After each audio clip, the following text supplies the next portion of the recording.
all things about Hello Kitty. Well, let's first start with the fact that her name is not Hello Kitty. Her name is actually Kitty White, Kitty being her first name, and because she looks like a white cat, White as the last name. But she's not even actually a cat.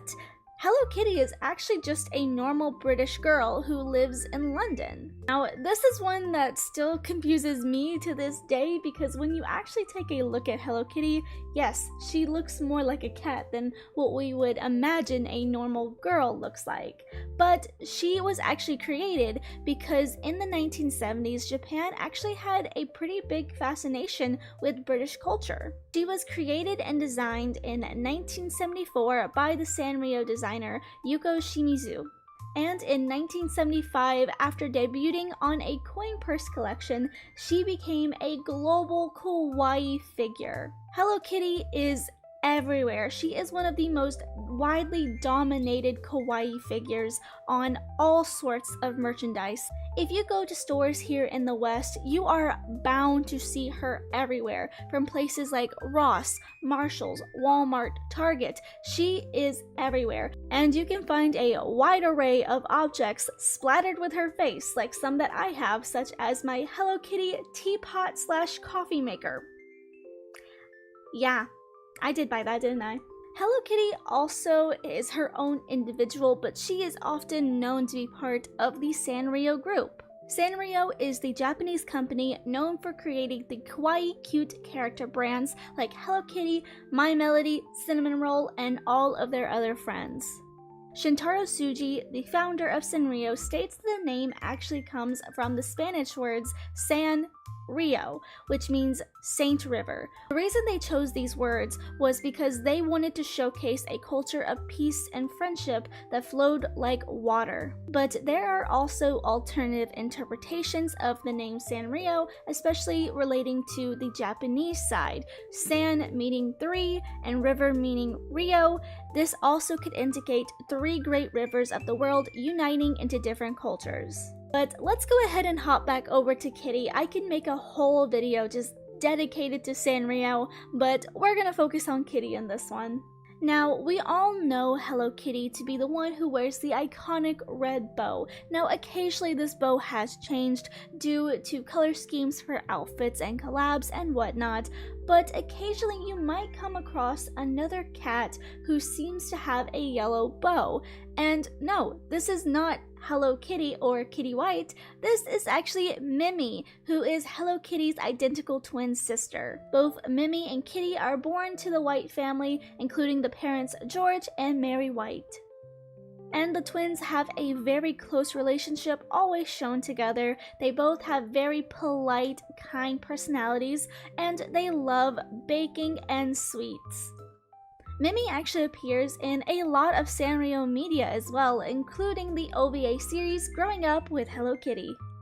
And she was also created shortly after Hello Kitty's debut in 1994. And yes, we do have to talk about the lack of a mouth for Hello Kitty. Now, there has been a lot of debate about why she has a mouth and why she doesn't. Was this simply a design flaw? Did an artist forget to draw her a mouth? No, actually there is a very symbolic reason that Hello Kitty is not shown with a mouth. This absence of a mouth is a design choice that allows fans to project their own emotions onto her, making her universally relatable. While Hello Kitty might look like a blank slate to most, if you use your imagination and inflict your own emotions onto her, maybe you'll see her smile. Now, initially, Hello Kitty was marketed towards preteens, but if you are watching this video in 2025, you have probably heard of the Hello Kitty phenomenon that has had a massive resurge within the last couple years, especially here in the West. Like I mentioned earlier, you can almost walk into any retail establishment and find something Hello Kitty related. The recent Hello Kitty resurgence is driven more so by Gen Z, who are often adopting her aesthetic for fashion and lifestyle. Sanrio has also had a huge boom, especially here in the West, over the last couple of years. But with the recent resurgence of Hello Kitty, especially here in the West, there has led to this new term called Hello Kitty hunting, which means that fans will go hunting for merchandise, where fans will go out hunting and scalping merchandise because the brand has just boomed recently.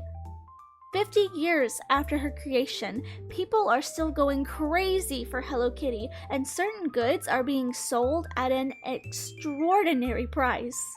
Now, this is my personal opinion that I do think a lot of Gen Z really are loving not just Hello Kitty, but also Kurumi and My Melody. My Melody and Kurumi are your typical bad girl and cute girl aesthetics. And for me personally, while I love all of them, Pom Pom Puring is my favorite, so what does that say about me?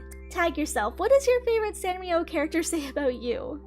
I really do think the aesthetics of Hello Kitty and Sanrio really pay a huge tribute as to why so many people are really loving her and really reintroducing her. Now, for me personally, I have always been a kawaii fangirl. I love anything that is cutesy and girly, so Hello Kitty has always been up my alley. And I know there are other people, especially people in my life, who don't seem like Hello Kitty would be their thing, but especially with the resurgence, they're loving Hello Kitty. And I do really think, in my opinion, that a lot of people are really getting on the Sanrio Hello Kitty train because they're looking for that sense of childhood. So many toys these days don't feel like the toys that we grew up with. There's a lack of color, a lack of fun, a lack of cuteness, and I really do think people are looking, especially when they get older, for that childhood whimsy and nostalgia. So for an older generation, I think Hello Kitty speaks to them because this is their childhood, and for the younger generation, this is something that is their childhood now. Yes, it was the childhoods for older generations, but now it can also be a core childhood memory for younger kids as well. I really do think that's the beauty in Hello Kitty. She has literally lasted 50 years. She is transcending time itself.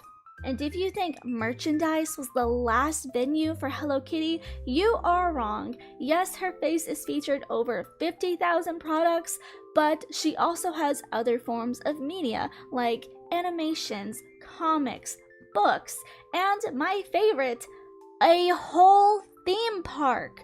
Or scratch that, theme parks. This girl is the Barbie of Sanrio. Hello Kitty Land, or Sanrio Puro Land, is an indoor theme park that can be enjoyed by everyone from children to adults. You can find this theme park in Tokyo, Japan, and it actually opened in the 90s. On December 7th, 1990, 11 acres was dedicated to making this Sanrio theme park. Wow, I really didn't know that Hello Kitty was striving to be Barbie and Walt Disney. And even here in the West, we see a lot of Hello Kitty references, such as SNL skits, and even the yearly beloved tradition of the Macy's Thanksgiving Day Parade.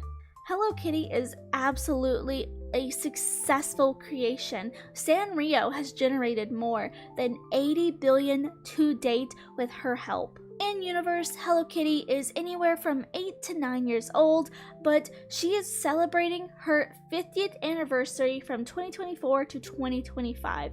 50 years of successful Hello Kitty entrepreneurship. I feel like it's a little hard to tell, but this is Hello Kitty. I am too short for this camera. But these were some of the very basic Hello Kitty facts that I searched up when doing this video. I am a big fan of Hello Kitty, and I've always kind of been a big fan of Hello Kitty since I was a kid, but I'm not gonna lie, there's still a lot that I don't know, and if you guys would like to see maybe even a deeper dive video talking about Hello Kitty, do let me know. This is definitely just like a beginner's dipping my toe into the worlds of Miss Kitty White. But if you like this video, do let me know down below in the comments, and please remember to like, share, subscribe, and I will see you in the next one. Bye!